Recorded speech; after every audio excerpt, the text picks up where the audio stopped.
Alright everyone, in the previous video we got the wind to affect the wizard by slowing his movement or pushing him back or forwards a little bit. One thing we should also do is make sure that it resets the movement distance when the wind stops blowing. I also want to change this, so it says repeat until gust strength is less than 1. Well, we don't want it just repeating forever if the gust strength gets stuck when we move to a new level. So we need to put in an OR here. So on the left is one way in which we can stop the gust, but on the right we also want to stop the gust when it's no longer the wind level. So grab a not and on equals, and then not item of weather list. Which item? Item level.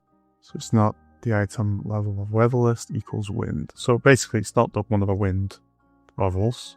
Now I also noticed in playtesting that if I put two wind levels back to back, when I get to the second one, I get this effect, which I don't like very much. Now what's that caused by? Well, if you look at the gust strength, you can see that it's way off the charts. It should be about 20,000, no more than that, maybe 30,000 tops. But it's actually going into the stratosphere. Now why is that? Well, it's because if the first level is wind, then you go to the second one, there's going to be 100 leaves left over that are still on the screen when you start the second level, because we just had them clear off later. Those 100 leaves are there at the beginning of the level, so they all receive start level. And then when they receive start level, they all call start wind. And when they all call start wind, they all call create leaves. And then they all create 100 clones of themselves. So you end up with 10,000 clones, or whatever the maximum is. And then remember, each of those clones contributes something to the gust strength, so the gust strength goes absolutely off the charts. And that means they're blowing across so fast that there's no animation that can be seen. You just see them collect here and then they disappear and come back around again. So we need to fix this. This is what I propose. Grab an if then and just wrap everything inside this if then that's already there, and an equals, and then if my master equals yes, then do that stuff. And that way only the master will do all this stuff and create the clones. The old clones won't. Of course, there's still the problem that it's going to create an extra 100 leaves when there's already 100 on the screen. And nothing's going to get rid of them, because the normal method of getting rid of them is during wraparound we have remove this clone. And remove this clone just checks whether item level of weather equals wind. And if it isn't, then it deletes it. But what if it still is wind because there's a new wind level? Well, then it keeps the rain. So what I suggest we do to try and keep the number of clones down is make a variable, call it my level number for this sprite only.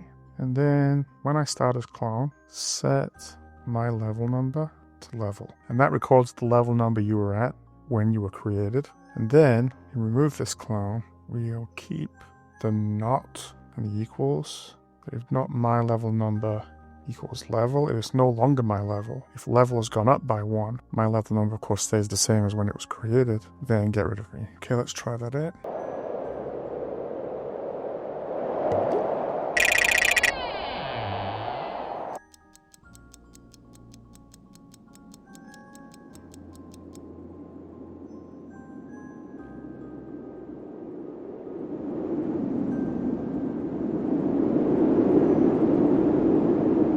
I also just want to make a quick function that makes sure that the wizard never gets blown too far off screen. So make a new block called reset if blown off screen, and control if X position is greater than, let's say, 240, then set X to 240. And that just stops him going too far off this edge. If it blows him to like 350, it's just going to immediately bring him back. Otherwise, sometimes I had an experience with him being taken so far off screen, it takes me forever to get him back on. And with the wind still blowing against him, it ruins the game. So this just makes sure that there's kind of like a hard wall here on the right. And occasionally, when he's moving diagonally, it can blow him up into the corners as well. So let's just add two things here that will stop that. So replace X position with Y position in both of these. And then we're just going to make sure if the Y position is higher than 160, let's make it 170. Then set it to 170. oops, this one needs to be a less than. So if Y position is less than -170, then set it to -170. So that should just stop him being thrown too far off screen. Whoops, these should be set Y, not set X. Set Y to 170 and set Y to -170. So let's not forget to put it in somewhere. If we put it in here, this updates once per second, unless I put it inside this section here. Wait, but update light, which updates much more rapidly. So what I think I'm going to do is, I think I'm just going to put it in there. So right there in its function, we should change the name of this maybe. Let's just call it wait, but update. One thing that stops the effect from being too strong and keeping him off screen all the time is to add a small wait in here. Make sure to play test it, and I'll see you in the next video.